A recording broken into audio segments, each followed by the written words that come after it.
ETF index mutual funds నేర్చుకుని stock market లో రాణించాలనుకుంటున్నారా? వెంటనే ఈ నెంబర్ కి కాల్ చేయండి. Hello viewers, welcome back to our channel. ప్రస్తుతం మనతో పాటు ఉన్నారు consumers affair committee chairman Mandadi Krishna Reddy గారు. సార్తో మాట్లాడదాం. నమస్తే సార్. నమస్కారం అమ్మా. సార్, రీసెంట్ గా అమెరికా వెళ్ళినటువంటి ఒక మహిళ ఎయిర్పోర్ట్ లో దిగగానే అక్కడ ఉన్నటువంటి officers, customs and border security officers ఎవరైతే ఉంటారో ఆమెను పట్టుకొని ఆమె దగ్గర గ్రీన్ కార్డ్ తీసేసుకొని దాని మీద విజిటింగ్ స్టాంప్ వేసేసారంట. అంటే గ్రీన్ కార్డ్ ఉన్న వాళ్ళకి విజిటింగ్ స్టాంప్ ఎలా వేస్తారు, అది అసలు ఏంటి ఒకసారి దాని గురించి? ఇప్పుడు ట్రంప్ వచ్చిన తర్వాత ఎలాంటి జాగ్రత్తలు తీసుకుంటున్నారంటే, అక్కడ ఉన్నటువంటి ఇల్లీగల్ ఇమిగ్రేట్స్ని పంపించడమే కాదు, పనికి మాలిన వాళ్ళు, పనికిరాని వాళ్ళు, అమెరికాకు భారంగా ఉండేవాళ్ళు, అమెరికా నుంచి ఏదైనా లాభాన్ని సంపాదించేటువంటి వాళ్ళందరినీ ఏర్పారేయమనేటువంటి పరిస్థితులు ఒక రకంగా ఆర్డర్స్ వచ్చాయి వాళ్ళకి. ఆ ఆర్డర్స్ ప్రకారమే వాళ్ళు ఏం చేస్తున్నారంటే, ఇప్పుడు మన పట్టుకున్నటువంటి లేడీ ఎవరుతున్నారు, షీఈ్ ఎ ఓల్డ్ లేడీ. తనకి ఏజ్లు, తనకు కూతురు ఎయిర్పోర్ట్ లో వెయిట్ చేస్తుంది బయట. తను వచ్చింది, దిగిన తర్వాత తను కొన్ని క్వశ్చన్స్ వేశారు వాళ్ళు. అసలు ఎందుకు ఫ్రీక్వెంట్ గా వెళ్ళి వస్తుంది ఇండియాకి?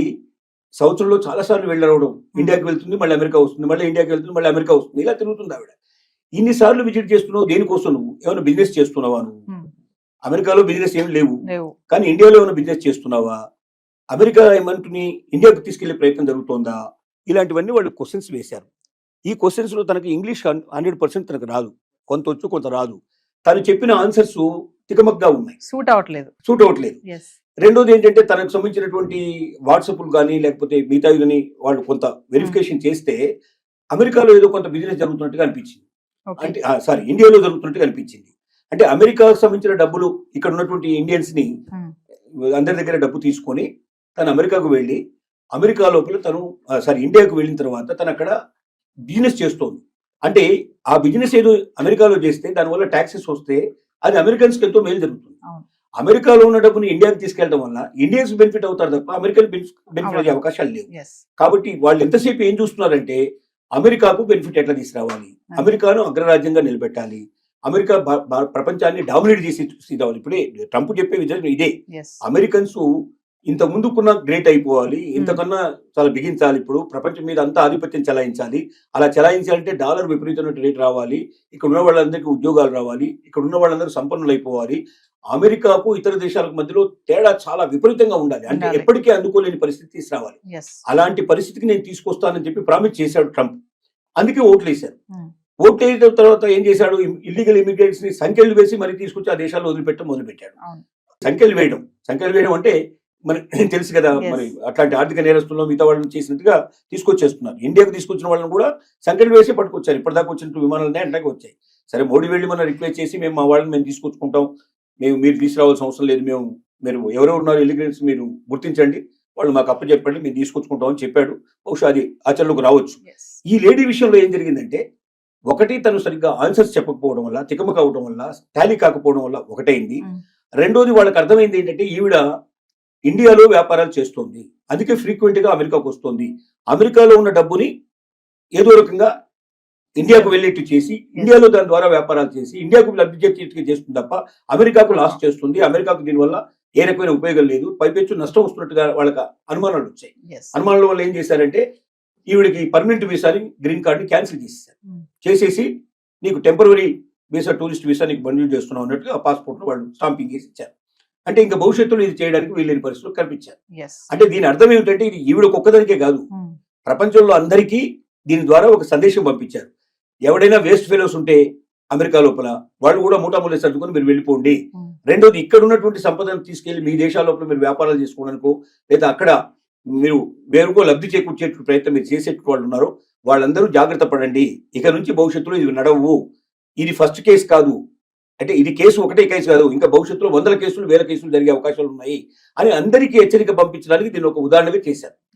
ఇప్పుడు దీనివల్ల మిగతా వాళ్ళందరూ సర్దుకునే పరిస్థితి స్టార్ట్ అయింది. అలర్ట్ గా అవుతారు. అది ఇంకోటి, భాష సరిగ్గా రానటువంటి వాళ్ళు ఖచ్చితంగా ఇంకొకరు భాష వచ్చిన వాళ్ళ వెంటనే ఇద్దరు కలిసి రావాలి తప్ప ఒక్కరే ఒంటరిగా ప్రయాణం చేయడం వల్ల కూడా డేంజర్ అయ్యే పరిస్థితి ఉంది. రేపొద్దున అసలు ఏమీ లేని వాళ్ళు కూడా, ఏదో వాళ్ళ పిల్లల్ని చూడడానికి వెళ్ళిన వాళ్ళు కూడా సరిగ్గా ఆన్సర్ చెప్పకపోతే, గతంలో వీళ్ళకి సాయంగా వాళ్ళే ఇచ్చేవాళ్ళు.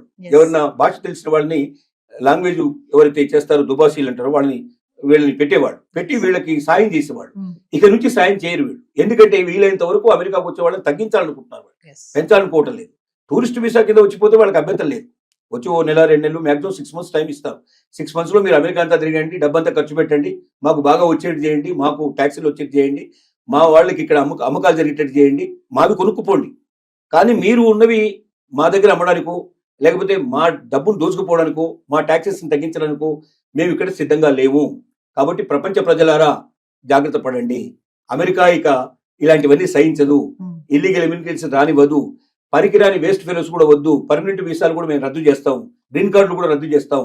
ఇక నుంచి ప్రతి ఒక్కరూ జాగ్రత్త పడండి అని ఒక పెద్ద హెచ్చరికకి ఆవిడ ఒక ఉదాహరణగా తీసుకోవడం జరిగింది. అంటే ఇక్కడ మేము ఎక్కువ సంపాదించలేకపోతున్నాము, అక్కడికి వెళ్ళి బాగా సంపాదించాలి అనుకునే ఆలోచన ఇంకా వద్దు అని అంటారా సార్? ఖచ్చితంగా. నేను ఒకటే మాట చెప్పగలుగుతున్నాను, భారతదేశం ఇవాళ ఒకప్పుడు భారతదేశం కాదు. ఇవాళ అవకాశాలు కోకొల్లలుగా ఉన్నాయి. ఇక్కడ వ్యాపారం చేయదలుచుకుని ఏ రంగంలోకి వెళ్ళండి, నిజంగా ప్రతిభావంతులైన వాళ్ళు ఆ రంగంలో అందరికన్నా ఎక్కువ సంపాదించే అవకాశాలు ఉన్నాయా లేదా అనేది మనల్ని మనం ఖచ్చితంగా ఒకసారి మనం ఆలోచించుకుంటే, ఏ రంగమైనా తీసుకోండి, ఏ రంగంలో అయినా మీరు ప్రతి రంగంలో కూడా మీ దగ్గర నిజంగా ప్రతిభ ఉంటే ఒక్క ఆలోచన మొత్తం జీవితాన్ని మార్చేస్తుంది, ప్రపంచాన్ని మార్చేస్తుంది. అలాంటి ఆలోచనలు మీ దగ్గర ఉంటే ఇక్కడ కూడా మీరు రాణించే అవకాశం కావాల్సినంత ఉంది. వ్యాపారం చేసేందుకు మీరు మీ దగ్గర ఉన్న ఐడియాని పెట్టుబడి పెట్టగలిగితే దాన్ని పెట్టుబడిని తీసుకోవడానికి సిద్ధపడేవాళ్ళు, దానికి తగినట్టుగా కొన్ని 100 రెట్లు పెట్టుబడి పెట్టి దాన్ని ప్రపంచానికి అంతా అందించడానికి సిద్ధపడేవాళ్ళు ఇక్కడ కావాల్సినంత మంది ఉన్నారు.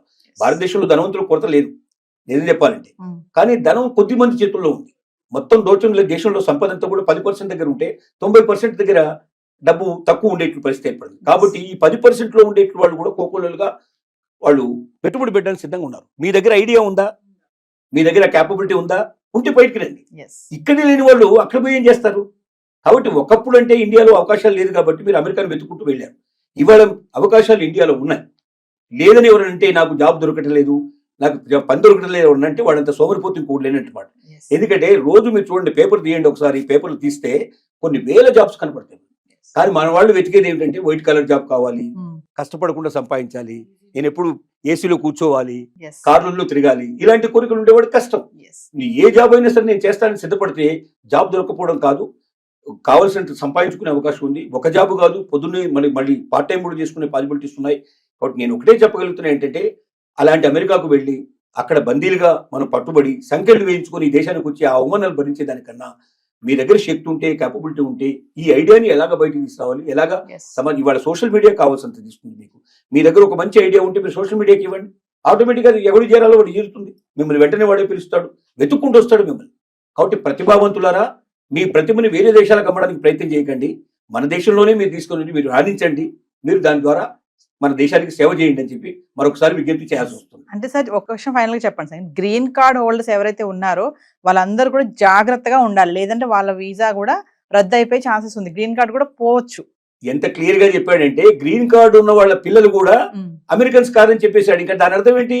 గ్రీన్ కార్డ్ అనేది ఒక పత్రం మాత్రమే, ఒక పేపర్ మాత్రమే. అంటే నువ్వు అక్కడ జాబ్ చేస్తున్నావు, నీకు ఒకవేళ ఆ జాబ్ ఆల్రెడీ నీకు పద్ధతి ప్రకారం వచ్చి ఉంటే ఆ జాబ్ చేసుకోవడం నీకు పనికి వస్తుంది.